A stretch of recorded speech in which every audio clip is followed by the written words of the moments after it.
ছিলই। আমার আশা ছিল 50-এর ওপর রেজাল্ট হবে। যাই হোক 43 হয়েছে। যে ম্যান্ডেট মানুষ দিয়েছেন, মানুষ আমাদের উপর আস্থা রেখেছে, ভরসা রেখেছে, আমরা সেই আস্থা ও বিশ্বাসের মর্যাদা রাখবার চেষ্টা করব। প্রথম কাজ কি হবে? চুচুড়োর রাস্তাঘাটের অবস্থা খুব খারাপ, ময়লা কাটে না, কিছু না, মানে পৌরসভার অবস্থা খুবই খারাপ। নাগরিক পরিষেবা তো আজ থেকে নয়, বছর 4-5 ধরেই পরিষেবা এখানে প্রায় বলা যায় মানে একদম লাগে উঠেছে। পৌর পরিষেবা চলছেই না, এর জন্য নানা রকমভাবেই নানা ব্যবস্থার দায়ী। আজকে যারা দীর্ঘদিন ধরে পৌরসভা চালিয়েছে, অনিয়ন্ত্রিতভাবে লোকজনকে নিয়োগ করেছে, পয়সা যা রোজগার হয় তার অনেক বেশি টাকা মাইনে দিতে বেরিয়ে যায়। তার জন্য কোনো রকমভাবে উন্নয়ন এখানে করা যায় না। এটা যেমন একটা বিষয়, তেমনি আপনারা দেখেছেন নিজেদের মধ্যে কোন্দলে কীভাবে চেয়ারম্যানকে সরানোর জন্য এক পক্ষ আর এক পক্ষের সাথে লড়াই করেছে। আজকে পৌর পরিষেবার হাল ফেরানোর এদের কোনো সদিচ্ছা ছিল না। তো আমরা এখনও পৌর পরিষেবায় হস্তক্ষেপ করবার মতো জায়গায় আসিনি, কারণ আমরা বিধায়ক হয়েছি। এরপর আমরা আগামী বছরই পুরো নির্বাচন আছে। পুরো নির্বাচনে এখানে ভারতীয় জনতা পার্টির পৌরসভা হবে। তারপর যাতে কোনো পরিস্থিতিতে এই যে ভুতুরে এত ওয়ার্কার্স, মানে 2600 কর্মী আমাদের পৌরসভায় আছে, যার মধ্যে 1600-র ওপর কর্মী যারা কোনোদিন কাজে যায় না, তাদের শুধুমাত্র মাইনে না, এরকম নানা সমস্যায় জর্জরিত পৌরসভা। তো আমরা যেভাবে পশ্চিমবঙ্গ থেকে যারা রাম নাম শুনে ভূত দেখার মতো পালাতো, ভারতীয় জনতা পার্টির পৌরসভা এলে অবশ্যই এই অনিয়ন্ত্রিত ব্যয় আমরা বন্ধ করব। ভুতুরে চাকুরিজীবী যারা কাজ করে না পয়সা পায়, সেটা অবশ্যই আমরা দেখব। কাজ করুক, পয়সা পাক, কারোর জন্য আমাদের কোনো আপত্তি নেই, কিন্তু কাজ না করে পয়সা নেবে এটা ঠিক না।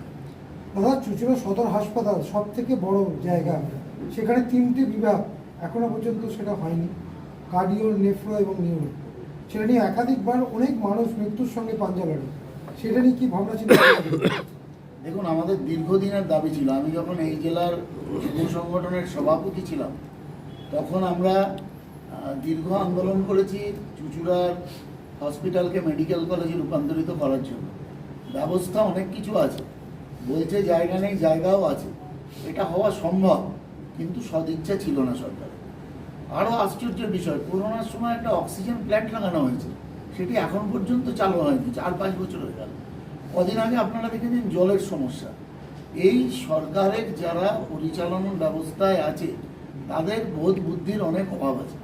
আজকে প্রচুর গ্রামীণ মানুষ, প্রায় আমাদের জেলার একটা পার্ট এই হসপিটালের ওপর তারা নির্ভরশীল, কিন্তু কোনো পরিষেবা নেই। এলেই খালি রেফার, এবার অনেক মানুষ রাস্তায় যেতে যেতে মরে যাচ্ছে। অতএব এটা আমাদের একটা লক্ষণীয় বিষয় আছে।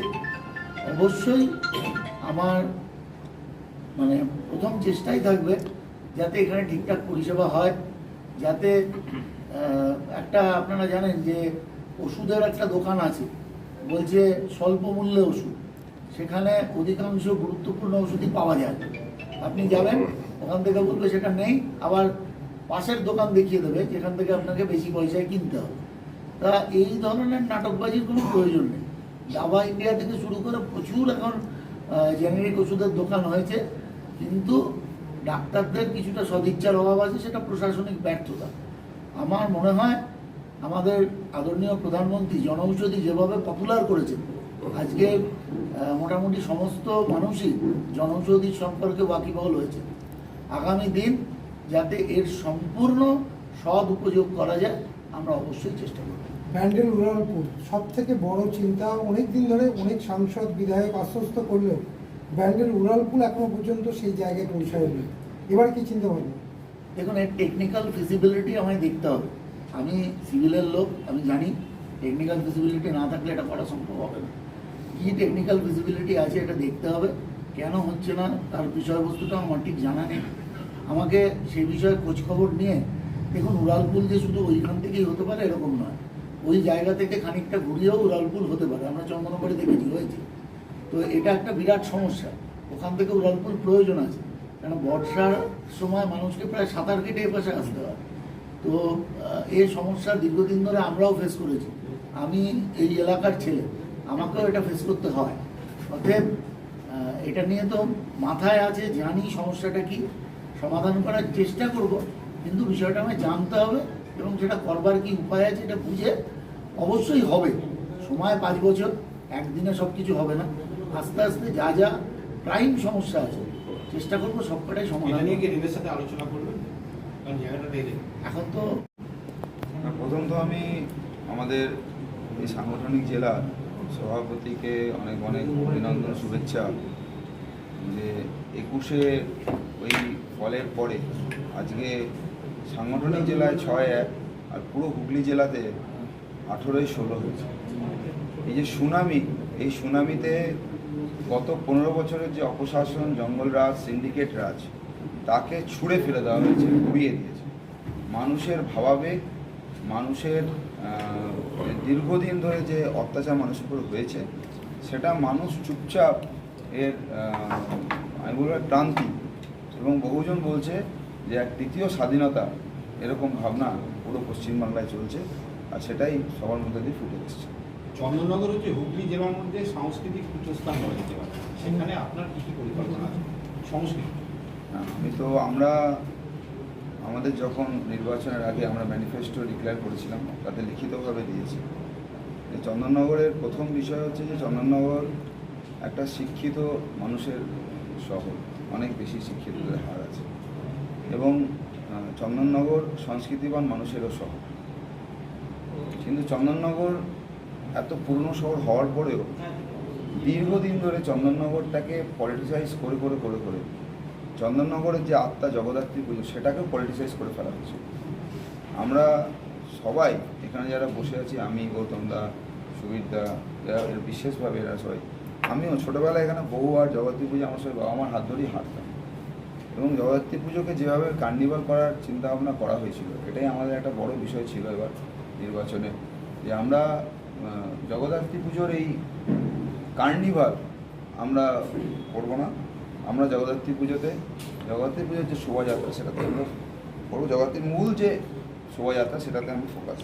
দ্বিতীয় বিষয় হচ্ছে চন্দননগরের আলোকসজ্জা হচ্ছে পৃথিবী বিখ্যাত, কিন্তু এটাকে একটা গিমিক করে শুধুমাত্র একটা হাব করে, যেখানে দোকানপাট পর্যন্ত খুলছে না, তো এইটাকে একটা আর ইন্ডাস্ট্রি হিসাবে সামনে নিয়ে এসে, কেন প্রায় 1 লক্ষ লোকের কর্মসংস্থান হতে পারে এর মাধ্যমে। আমি যতটা লোকের সাথে কথাবার্তা বলেছি, বিভিন্ন জনের সাথে কথা বলেছি, কিছু আমার ইন্ডাস্ট্রিয়ালের সঙ্গে কথাবার্তা হয়েছে, কিন্তু সেটাকে না করে সেটাও একটা শুধুমাত্র একটা ছোট্ট হাফ করে লোককে দেখিয়ে ছেড়ে দেওয়া হয়েছে। দ্বিতীয় বিষয় হচ্ছে চন্দননগরের স্বাস্থ্য পরিষেবা, চুঁচুড়ো স্বাস্থ্য পরিষেবা ভালো না, সেটা দেখবেন নিশ্চয়ই, আমার মাননীয় বিধায়ক হবে দেখবেন। চন্দননগরে সুপার স্পেশালিটি হসপিটাল নাম করা আছে, কিন্তু সেই হসপিটালের মিনিমাম স্বাস্থ্য পরিষেবা পর্যন্ত নেই। কিছু হলেই চুঁচুড়োতে রেফার করে, আর চুঁচুড়োতে হলে কলকাতা রেফার করে দেয়। তো মানুষের মিনিমাম যে ব্যবস্থা সেটা পর্যন্ত নেই। শিক্ষার বিষয়ে বহু স্কুল আছে যে স্কুলগুলো বন্ধ হয়ে গেছে, কিছু স্কুল আছে যেখানে স্কুল চলছে কিন্তু ভগ্নদশা আছে। এই 3টে মূল ফোকাসে আছে, তার সঙ্গে বাকি অনেক বিষয় আছে, ছোটো ছোটো সিন্ডিকেট রাজ আছে, সেটা বন্ধ হওয়া উচিত। পুকুর বোঝাই করে দীর্ঘদিন চন্দননগরের এই পরবর্তীকালে এই যে জল জমার যে বিষয়, একটা বড় আতঙ্কের তৈরি হতে শুরু করেছে, যে চন্দননগরের এই ইকোসিস্টেমটা খারাপ হতে শুরু হয়ে যাবে পরে। ভাগাড়ের সমস্যা, হ্যাঁ, এটা বড় ভাগাড়ের সমস্যা। আমি লিখিত আমরা যে ম্যানিফেস্টো দিয়েছি, তাতে আমরা লিখিতটা দিয়েছি, ভাগার সমস্যা নেই, আমরা ওটা নিয়ে অত্যাধুনিক ব্যবস্থা করা, সেটা চিনি, ওখানে যাওয়া যায় না, বন্ধ ছড়া। তো তার মানে অবাক লাগছে যে এত বছর ধরে 34 বছরের বাম শাসন, 15 বছরের তৃণমূলের শাসনে ডেভেলপমেন্ট যেভাবে হওয়া উচিত, শুধু নীল সাদা দিয়ে চোখকে শুধু ঝাঁসা দেওয়া হয়েছে, কিন্তু অ্যাকচুয়ালি কাজ হয়নি। ঠিক রাখতে হবে। স্ট্যান্ড রোডটা নিয়ে কিছু পরিকল্পনা? স্ট্যান্ড রোড নিয়ে আমি বলেছি, স্ট্যান্ডের ওখানে প্রচুর লোক মর্নিং ওয়াক করে, এবং স্ট্যান্ড রোডটা ওটা হচ্ছে ঐতিহাসিক জায়গা, এবং মানুষের আবেগ ওখানে আছে। এবং সবচেয়ে বড় মজা হচ্ছে যে সকাল 5টা থেকে রাত্রে 11টা পর্যন্ত বিভিন্ন বয়সের বিভিন্ন লোকেরা তাদের বিভিন্ন মাইন্ডকে ফ্রেশ করার জন্য বিভিন্নভাবে ওখানে পৌঁছায়, এবং সবাই নিজের অটোমেটিক একটা ক্লক তৈরি হয়ে গেছে। অদ্ভুত আমার লেগেছে।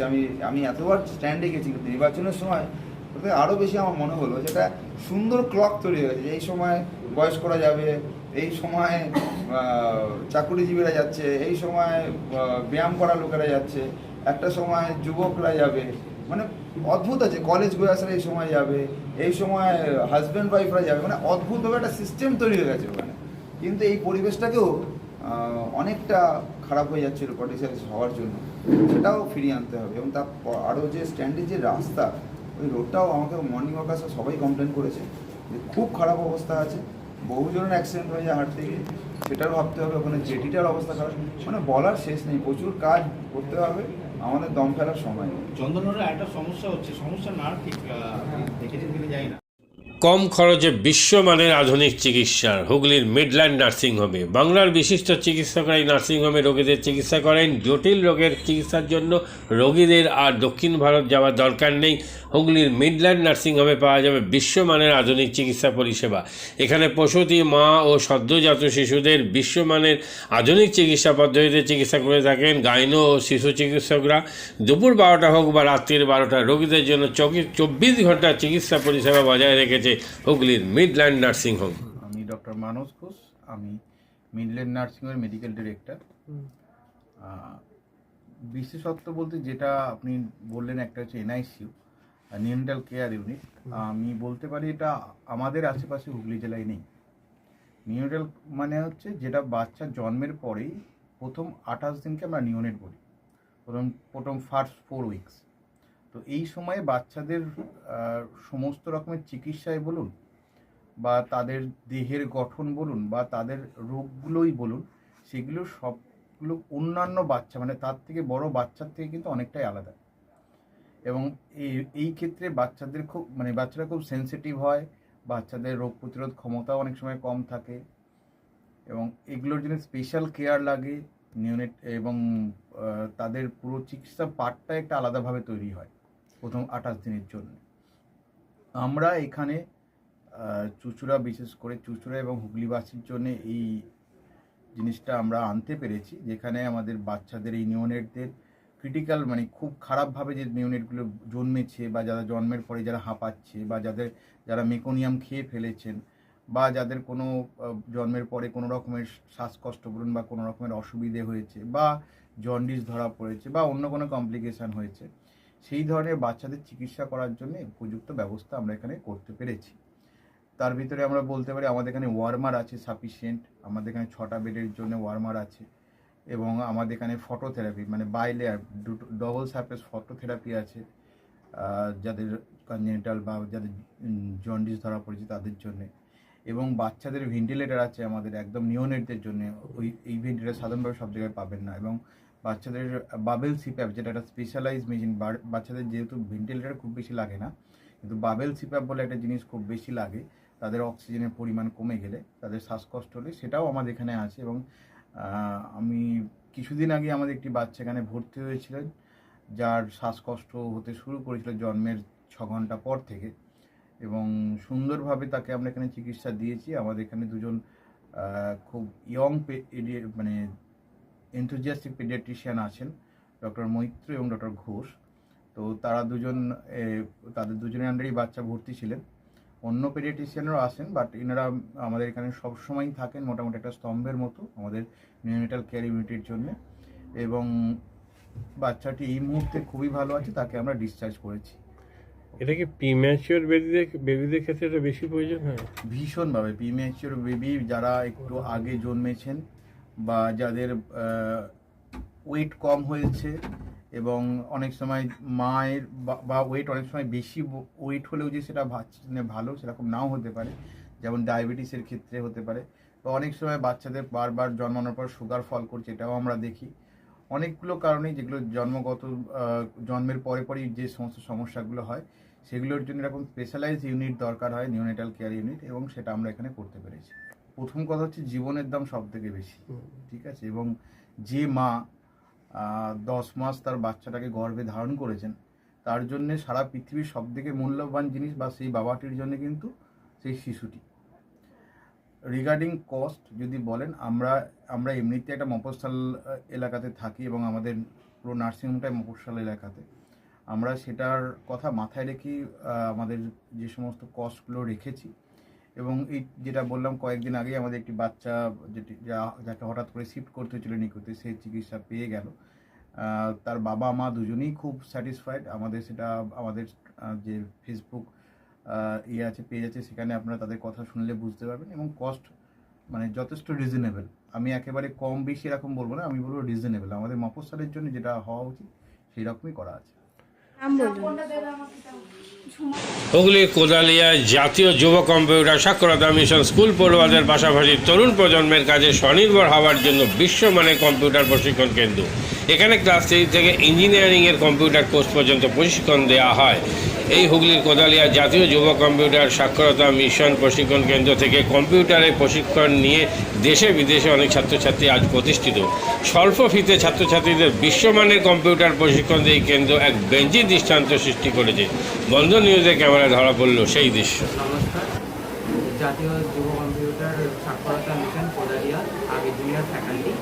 এখানে ক্লাস 3 থেকে ইঞ্জিনিয়ারিং অবধি সমস্ত রকম কোর্স করানো হয় এবং তার সাথে সাথে প্রফেশনাল কোর্স যেমন C++, Java, power BI, Tally, GST, web development, app development, power BI etcetera সব রকমের কোর্স করানো হয়, কম্পিউটার কোর্স করানো হয়। এখানে ইংলিশ মিডিয়াম এবং বাংলা মিডিয়ামের দুরকম স্টুডেন্টদেরই সব রকম কোর্স করানো হয়।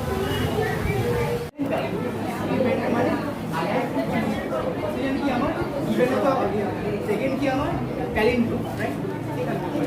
আমি এখানে কি করলাম, এই পার্টটা আমি বার করছি কাকে, এই পার্টটা the first while loop is for the sum of digits and the second while loop is for the reverse.